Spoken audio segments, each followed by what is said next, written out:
26 जनवरी 1950 को भारत का संविधान लागू हुआ, जिसने भारत को एक गणराज्य बना दिया। ब्रिटिश शासन की जगह भारत का अपना संविधान लागू हुआ। भारत में जनता द्वारा चुनी गई सरकार और कानून लागू होने का अधिकार मिला। डॉक्टर भीमराव अंबेडकर की अध्यक्षता में तैयार किए गए संविधान ने लोकतंत्र, समानता और स्वतंत्रता के मूल सिद्धांत स्थापित किए। भारत हर साल 26 जनवरी को गणतंत्र दिवस के रूप में मनाता है, जो हमारे देश के लिए एक ऐतिहासिक और गर्व का दिन है।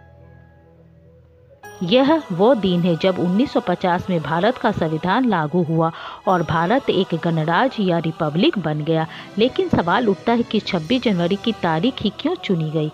भारतीय राष्ट्रीय कांग्रेस ने 1929 में लाहौर अधिवेशन में ये घोषणा की थी कि भारत अर्थ स्वतंत्रता नहीं बल्कि पूर्ण स्वतंत्रता की मांग करेगा। 26 जनवरी 1930 को पूर्ण स्वराज दिवस के रूप में मनाने का निर्णय लिया गया था।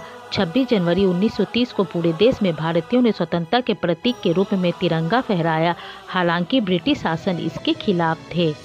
क्रांतिकारी और स्वतंत्रता सेनानियों के प्रयासों के बाद भारत का संविधान 26 नवंबर 1949 को संविधान सभा ने अपनाया था।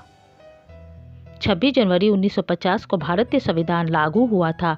संविधान को बनाने में 2 साल 11 महीने और 18 दिन का समय लगा था।